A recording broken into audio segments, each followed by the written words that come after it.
Meus queridos, graça e paz, estamos de volta mais uma vez e desta feita eu quero trazer uma palavra sobre 4 passos para uma vida cristã saudável. E a minha palavra, vou baseá-la no capítulo 10 de Mateus, verso 25. Basta ao discípulo ser como seu mestre e o servo, né? E ao discípulo como seu senhor, né? Basta ao discípulo ser como seu mestre e o servo como seu senhor. Esta é a palavra que eu quero trazer para nossa meditação. Então, em primeira mão, o que eu preciso como cristão para ter uma vida saudável cristã, de entendimento, de sabedoria, de graça, sem ser enganado. Eu preciso ler a palavra de Deus, a Bíblia. Nós temos hoje um grande número de cristãos no Brasil e no mundo, né? Mas quando perguntamos a essas pessoas se elas leem a Bíblia, elas leem esporadicamente, leem a Bíblia fracionada, e isso tem trazido prejuízo à vida cristã. Eu digo que, ou tenho incentivado aos cristãos, que eles precisam ler a Bíblia pelo menos uma vez por ano. Seria o mínimo que um cristão pode fazer, é ler a Bíblia uma vez por ano. E ler a Bíblia em sequência.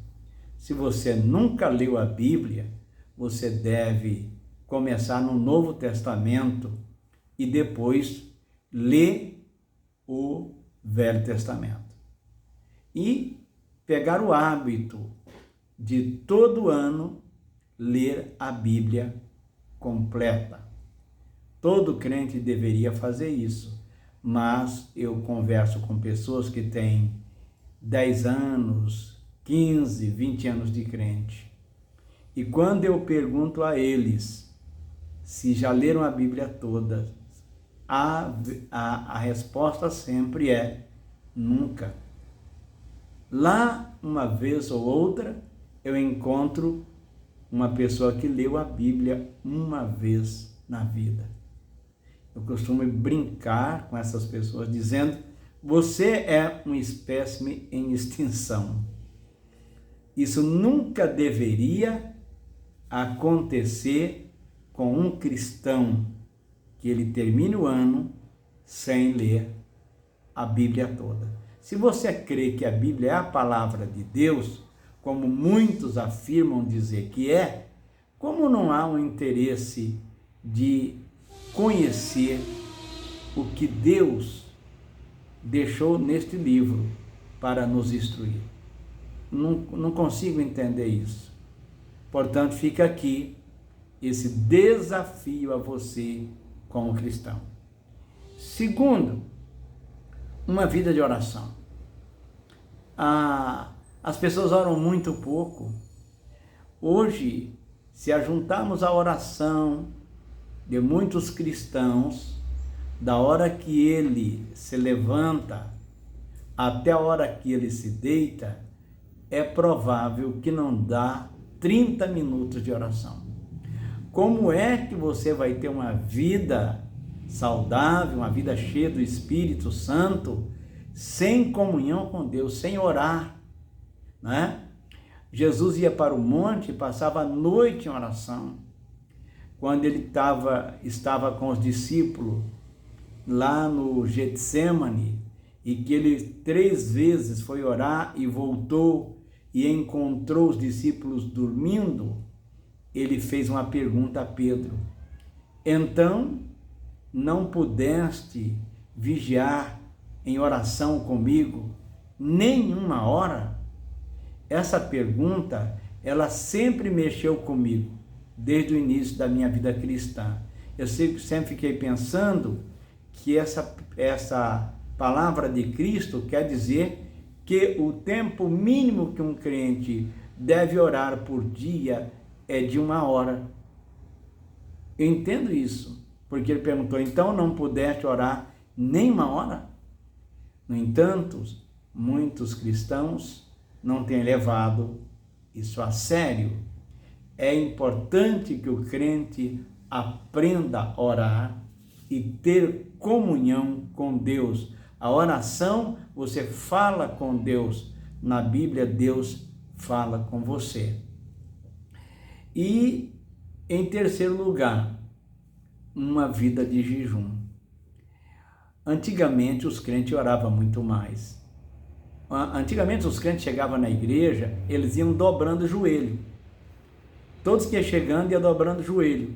Quando o culto ia começar, alguns já tinham orado 15, 20 minutos, até meia hora de oração antes do culto. Hoje os crentes chegam na igreja e eles se sentam e abrem o celular para ver redes sociais. A igreja mudou, meus queridos. Precisamos voltar às origens, precisamos voltar à oração, à busca de Deus. E a cultura do jejum está sumindo da igreja.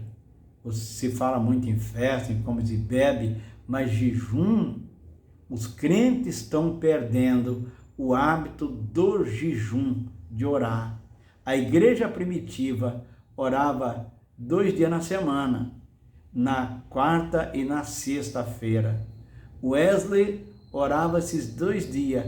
Ele dizia: se era bom para a igreja primitiva, então deve ser bom para mim. Ele orava sempre nesses 2 dias da semana. E ele não ordenava nenhum pastor que fosse trabalhar com ele que não fizesse o compromisso de orar na quarta e na sexta-feira. E nós vemos que Jesus começou o seu ministério com jejum e com oração. A igreja primitiva, ao enviar os ministros, era com jejum e oração. Nós temos a informação que os crentes, para se batizar no início, na igreja primitiva, eles tinham que estar de 1 a 2 dias de jejum. E quem ia batizá-lo também está em jejum de 1 ou 2 dias. Hoje, não se fala mais nisso.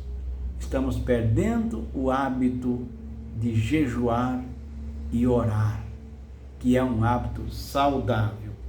Em quarto lugar, batismo no Espírito Santo. O crente que não é batizado no Espírito Santo, ele precisa buscar esta bênção, que a gente chama de segunda bênção, né? Primeiro é a salvação.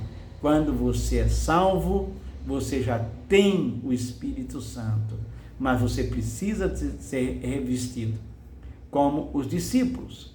Os discípulos, quando Jesus ressuscitou, Jesus soprou sobre eles e disse: recebei o Espírito Santo.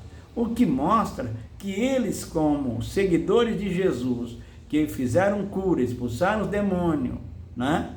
Pregaram o Evangelho, eles já tinham o Espírito Santo. Mas, quando Jesus dá as últimas instruções, depois da ressurreição, ele diz: ficai em Jerusalém, até que do alto sejais revestidos de poder. Então eles obedeceram. Durante 7 dias, eles estiveram reunidos em oração e receberam o poder do Espírito Santo no dia de Pentecoste. Ele deixou uma promessa para nós, que é para todos quanto creem, todos quanto o Senhor chamar. Se o crente não é batizado no Espírito Santo, ele tem dificuldade de pregar, ele tem dificuldade para orar, ele tem dificuldade para cumprir o ID do Senhor. Então, igreja, vamos buscar a promessa do batismo no Espírito Santo, que ficou no Velho Testamento, lá já prometida em Joel capítulo 2, 28, e que se cumpriu no dia de Pentecoste, e que a igreja primitiva nunca abandonou isso, sempre buscaram a plenitude do Espírito. Nós vemos que Paulo em Éfeso, quando chegou ali, havia homens, capítulo 19, que não tinham sido batizados ainda, e ele disse: recebeste o Espírito Santo quando creste? Eles disseram: nós nem ouvimos que há Espírito Santo, pois eles haviam sido batizados no batismo de João, eles já criam, mas não tinham sido cheios. E a palavra de Deus diz que Paulo colocou sobre as mãos e orou para que recebesse, e eles foram cheios do Espírito Santo. Eles foram batizados no Espírito Santo e falaram em línguas, conforme diz Atos capítulo 19. Que esta palavra fique aqui e você medite nela, pense sobre isso, e se você se identificar com ela, siga esses passos, porque eles são benéficos a todo cristão.